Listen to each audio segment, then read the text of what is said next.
Hope you're having a good time so far. I'm really excited about this portion of the evening and the amazing women we have joining us tonight. As we talked about at the beginning of the night, there are three pillars of the Women's Collaborative Hub, which are communicate, collaborate, and connect. And we decided tonight to shine a spotlight on connect. Because without connecting and without connectivity, it's pretty hard and even impossible to collaborate and communicate. So connectivity and connect has a lot of different meanings and implications these days, from one-on-one connection through to local community connection, through to global and digital communication. And there are a lot of different views on connectivity as well, like digital connection in this day and age. Has it enhanced our connectivity as humans, or has it detracted from it? So I have three very interesting women who I'm honored to invite to have this discussion with me tonight. I'd like to start with Rama Ibrahim. Serial entrepreneur, engineer, startup mentor, instructor, and community organizer. Rama is the founder and CEO of Emerge, a marketing and growth agency that connects tech startups to their markets, from idea through to exit.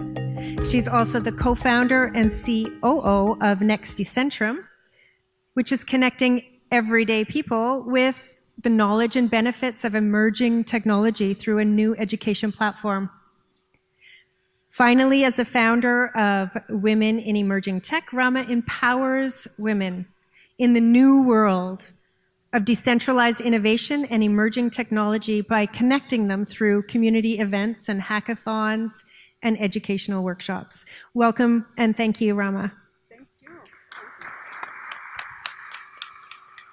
Thank you for joining us, Dr. Dahlia Mostafa. Dr. Dahlia is an award-winning humanitarian, philanthropist, and public speaker with 46 international awards to her credit. I couldn't start listing them all. It would take us all night. She's known for building bridges across cultures and is passionate about helping immigrants, newcomers, and refugees to assimilate and connect and settle into North America. Dahlia is also the president and CEO of Canadian Life Transformation Academy, which helps families and individuals to connect with themselves through family, marital, youth, career, and personal counseling and development. Thank you for joining us, Dahlia. It's my pleasure. And last but not least, Amber McLennan as a marketing manager at RightMesh. Amber is a young woman who is working in the cutting-edge technologies of mobile mesh networking, blockchain, and cryptocurrency, all three of which are changing the way that we inherently connect with each other locally and globally. Amber's tasked with a unique job of building local communities all around the world, connecting people on the ground in diverse cultures and geographies around a shared passion for changing the way that the world digitally connects today. Thanks for joining us, Amber.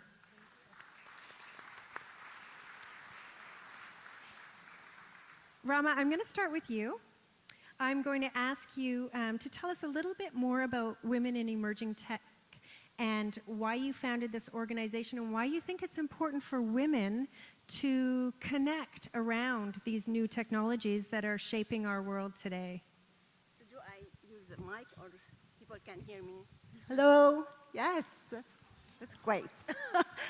Okay, so Women in Emerging Tech Meetup, it's something born because of my need of being an engineer. I feel always I'm alone. I want somebody like me. They have the same challenge, they have the same struggle, and I would love to meet with them and connect with their story, be around them. So I just created it. It's just I think it's 5 months old. So we're just trying to bring people from the community to speak about the latest in emerging tech, what is going on. That's first things we're trying to highlight, what is going on in our community, from blockchain to another, to AI, to VR. So I love to hear all this story. So I just feel the need for other people to be part of that. So I created it. Definitely, I would love everyone to be part of that, to bring more women in this technology and to help each other, to connect together and to be part of a great support. Like that is what always we're looking for, great support. And that's what we can find in creating something like this. So yeah, that's it. And why do you think it's important, particularly for women, to connect with each other around these emerging technologies? So emerging tech, it's a very difficult subject, and you need this kind of help and support to find other people. They already struggle, and that is what it was my first panel, actually. I brought great speakers to the panel to share their knowledge about how they get there, how they learn about the latest in blockchain, as an example. So we need this, every one of us, we need this kind of support around us to guide us than to just do this journey by ourselves alone. That's one most things I always look for.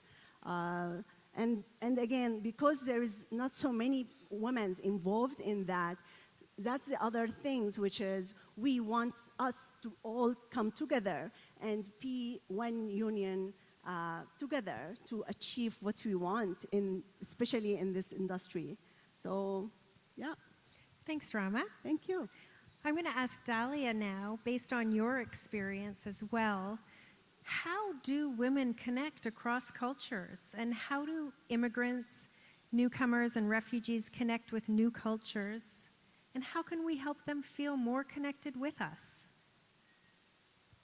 First thing, people really connect over food. So I can tell food has been amazing tonight.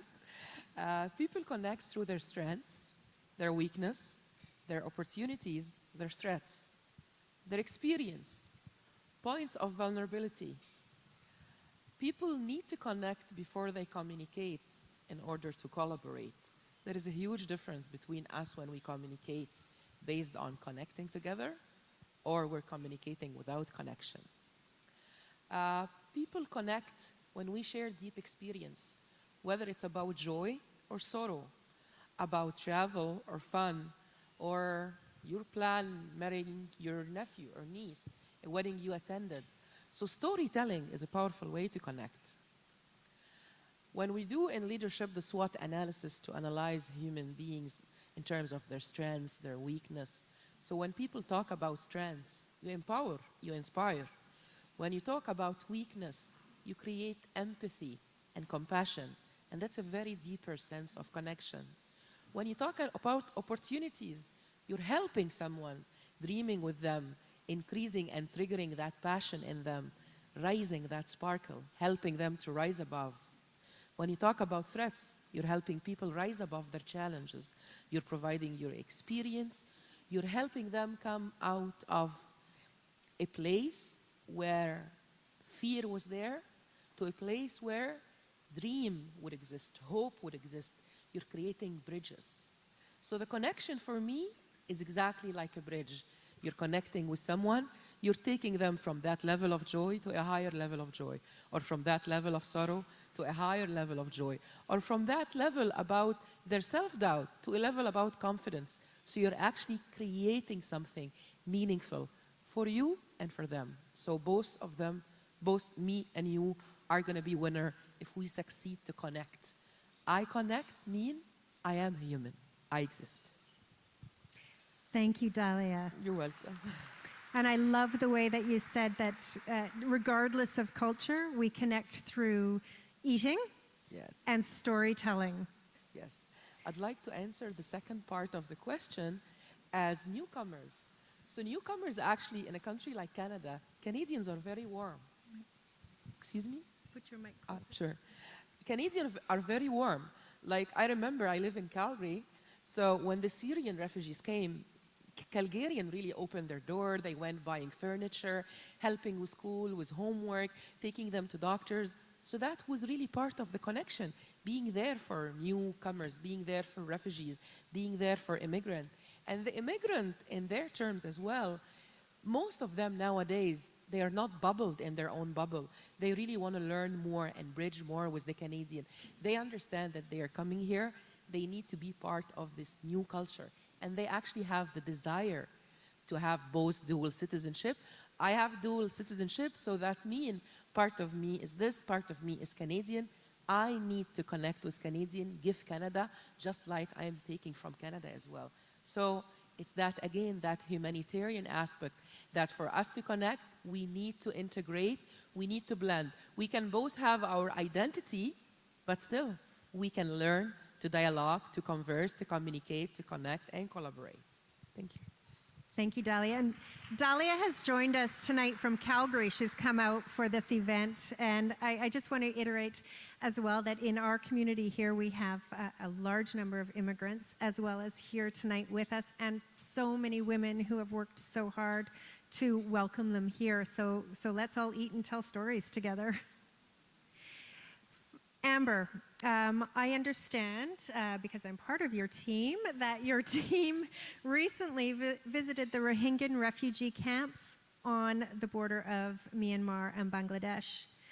And these refugees have a lack of digital connectivity. So they're not always able to connect with each other and with their communities outside of these refugee camps. And I know the one that you visited had 600,000 people in it. So without digital connectivity, these people aren't even able to connect with their families and friends within the camp, let alone back at home.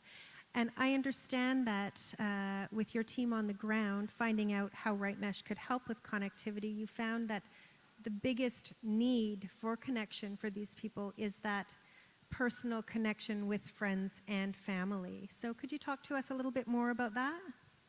Yeah, absolutely. Oh, is it on? Okay. Yeah, so exactly what you said. The team members that went came back and said that the biggest thing was friends and family and being able to connect with those individuals in and outside of the camps. And with that, just to frame it a little bit, over the past year alone, 700,000 individuals have fled Myanmar, Rohingya have fled Myanmar. So yes, 600,000 individuals in the camp. They're very full. And the one that our team members visited is actually nicknamed the mega camp because there's so many people inside it. As a result, being able to connect to those who, during a time of crisis when you're fleeing, and being able to reconnect once you're there, to know that there is that security and safety of your family members and community overall is incredibly important and imperative. And as you said, connecting with those who are back home. The amount of news that's coming through is segmented and fragmented, and to be able to have an actual strong digital connection to reach someone directly back home, to know that they're okay, and to get real-time updates is incredibly important for individuals who don't know what's going on. And with that, some of the ways in which they were striving to get digital connection was people were actually trading rations for data. So they were going hungry in order to get that connection because that was more important to them. And another thing that one of the team members had was one of the people from the camp confided in him that in addition to giving up and going hungry, they were actually also risking themselves, because for individuals within the camp, having a SIM card is actually illegal. Rohingya are not able to have one in Bangladesh. Unless you have an identity, you're not able to have a SIM card. So although you can have a cell phone, you can't actually use it to reach out to those that you need to connect with them. So they were going to boatmen who would come in late at night, paying exorbitant fees in order to get illegal SIM cards to be able to reach out to those they love. But putting themselves at risk was more important to them than anything else, to get a hold of their loved ones. So that's where it comes from, as connectivity and reaching those that they care about was their top priority. Because when you have so little based off of what had happened to them, your family is what is most important. Thank you. And that is just amazing that connection is so important that people would actually give up food rations in order to be able to connect with their friends and family. which leads into an open question for all of you on the aspect of digital connectivity. I mean, our conversation tonight is about connection from grassroots to global. There's a lot of different perspectives about digital connectivity. Has it enhanced our interpersonal connections, or has it in fact detracted from them? A lot of people say that now that we're all connected online, we don't put the effort in to connect with each other individually anymore. So I'd like to open that up to all three of you to get your perspectives on that. I can jump in because I have the microphone. So I would say I'm an advocate for digital connectivity. In terms of the work that I do with RightMesh, creating this global community is so incredibly important. And through social media platforms especially, we're able to reach out to individuals that we might not be able to find otherwise. So those could be based off of different interest groups that we have, very specific or niche, that you might not actually be able to meet within your own direct community. This can lead to new creations in terms of business opportunities, can lead to social impact projects, and can really have a long-term global reach. So I think in terms of the interpersonal relationship side, being able to access those individuals that you wouldn't be able to meet otherwise, and form relationships with them and form initiatives with them is really creating a positive impact. Okay, I'm actually going to second every word that Amber said, and I'm going to talk about the other part. So first of all, I'm an advocate for digital connectivity. However, I'm just going to highlight the drawbacks of digital connectivity. So as a marriage counselor and a youth counselor, I hear from the little ones that mommy is putting me to sleep while she's having the cell phone on her other hand. That really upset me. I hear from husbands that my wife is up all night with the cell phone. I hear from wives that the first thing he opens his eye on is the cell phone in the morning just to follow up on Facebook and Instagram. So in terms of marriage counseling, I set up a rule in my clinic that no cell phone communication after 8 or 9 p.m. That's it. Yeah. So I'm an advocate for social connectivity and digital connectivity being online, as Amber said. It does promote business, it helps in the reaching out. It helps even reaching out, not just in terms of business, but in terms of inspiring people, empowering people, and reaching people in other countries, and spreading knowledge, education, and always knowledge is power. But on the other hand, we need to know how we are going to utilize that. Are we going to be able to set limits on the time that we're using this social media? Or are we going to be able to just give up on family, on occasions, on Christmas, on celebrations? Are we still going to do the handwriting? I love the handwriting greeting cards on occasion. I don't appreciate people telling me happy birthday just on Facebook. I love when people raise up the phone and say happy birthday, or when I receive greeting cards, or when I find people knocking on my door. That human interconnection as well, we want to make sure to preserve that. It's very, very, very important. We definitely don't want to turn into robotics, so it's always good to find the balance in between. And since I'm very happy to see today lots of mommies and daddies with their children, that's really something very, very nice in this beautiful city. So our children need us to communicate, giving them our undivided attention, high quality time, one-on-one time. And the basic rule of connection is eye contact. So in order for us to make eye contact with our beloved ones, we need to be there for them. So it cannot be that we are present on the social platform and we are with our beloved one. And as I always promote family life and connection with our children, I'll definitely say yes to social media, but we need to put those rules to be able to have that self-awareness, that self-realization, and that self-control over our behavior. I'll pass it to Ram. Thank you. I think you did a great job, guys. I mean, what can I add? Okay. Definitely, I add to all of what they said. Additional to that is we are more connected than ever before in our life right now, these days. We can right now just take our phone and without paying nothing for just using Skype, WhatsApp, Viber, and calling anybody in the world and spending time with them, just saying whatever you have in your mind and having this great time with them without being with them. So again, the chance we have right now, it's definitely we're more connected than ever. So if anybody say we're not, that's not true. We are connected more than ever. But what happened is there is more, the attention for right now for us, like we're spending more time on things which is not worth to spend time on. And it's distracting us from the real things, which is our relationship, our just connecting, calling our friends, telling them, hi, how are you? This is what its connection is about. So definitely all the digital media, all the digital tool we have right now available, it makes it very easy for us to connect with everyone. And imagine, I saw so many different people, they have the, like for me, sometimes I have this screen in the phone, and I'm just speaking with my sister. She's in US. So I have this conversation with her, and at the same time, I don't need to be there in US. I'm like, this is it. I don't need to you know, I love to be with her, but again, there is different ways right now we're able to build this connection and to help us to bring all this out of us and make sure we have this relationship, which is we don't have before, by the way. So before we have our phone, we don't have a phone. It's like, this is something, people like this go to their work and they have nothing to connect with their friend or to connect with people they love. So what happened, you go to your work and there is no connection with anybody at that time. So with the phone available for us to connect, you're right now just send a message, say, hi, how are you, how is it going? That's amazing what we have right now. You're just, you're not just disconnect yourself when you go to work, you're already with the people you love, with the people you like. So again, it's up to you to make that great tool to help you to connect more with the people you love. So enjoy connection.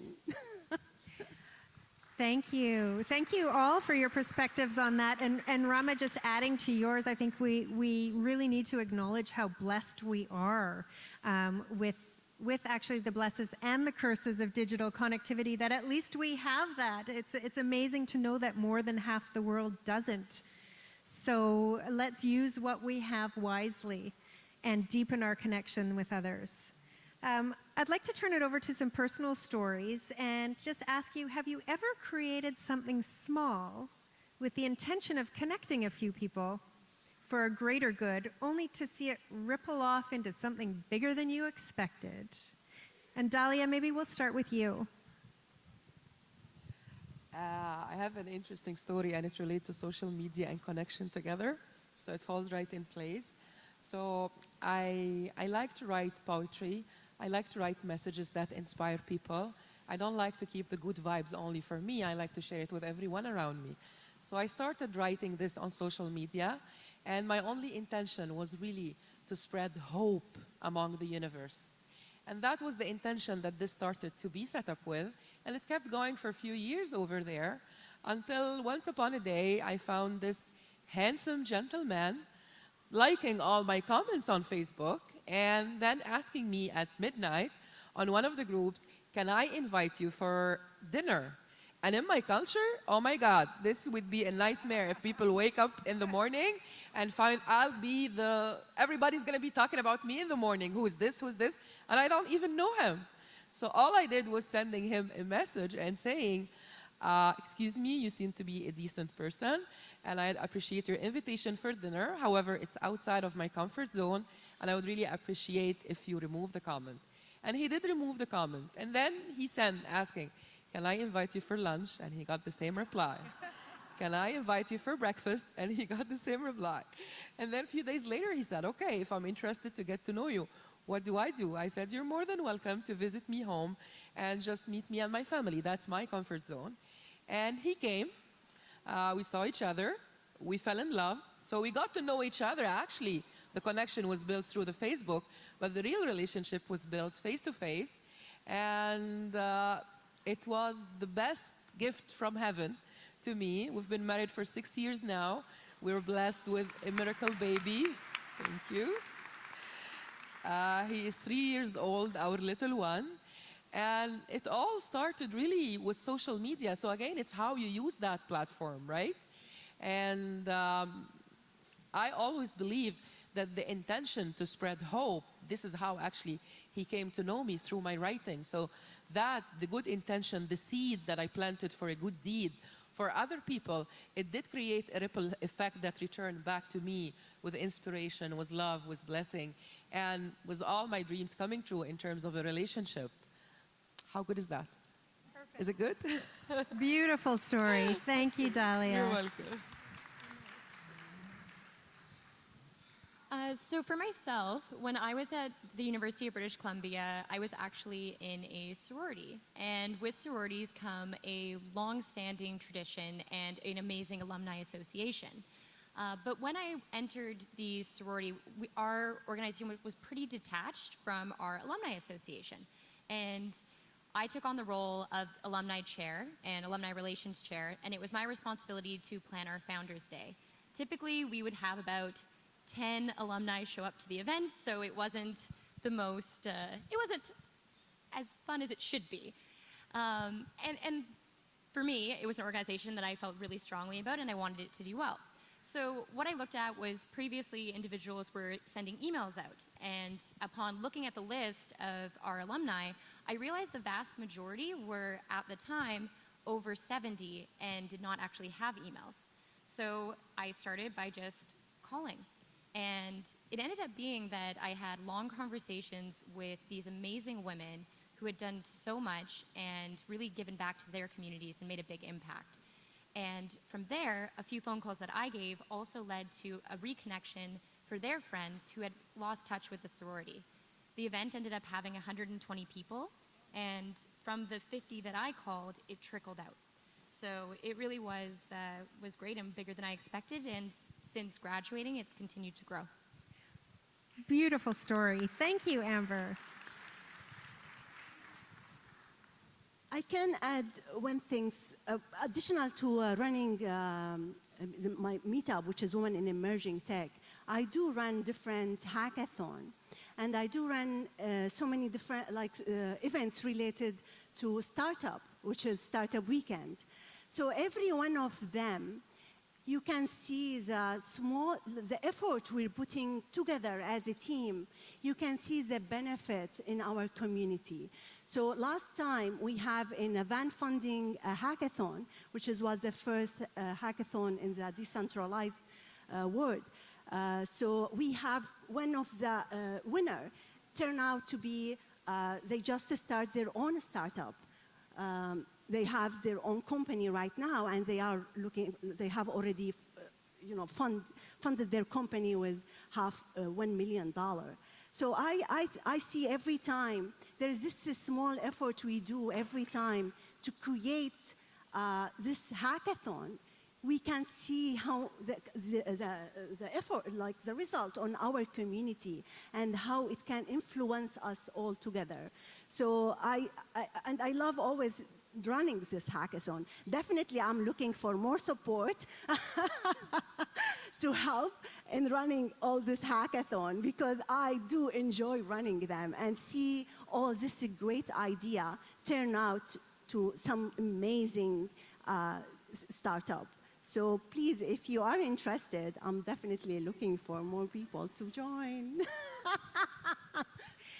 Thank you, Rama. I could actually sit here and talk about connection all night and connect with you women a lot more, but in the good spirit of keeping us all on time so we can get to dancing and celebrating and honoring the rest of our women tonight, I'm going to wrap it up. I'm going to ask each of you just briefly for one hint or tip on how can we deepen our connections with others. So, Rama, again, we'll start with you now. How can we deepen our connections with others? We can deep connection with others, just be there. Whenever, if you have a goal or knowledge or something, just go out there and search for these people. Search for your interest, whatever interest you have. It can be a basketball, it can be emerging tech, whatever interest you have, go out there and search for these people out there through Meetup, LinkedIn, and all the other group which is they already available. So that's one way to do it. Perfect. And I would add to that, not only search for others, but be willing to share to those who come searching to you. So thank you. Dahlia, how do you recommend that we deepen and strengthen our connection with others?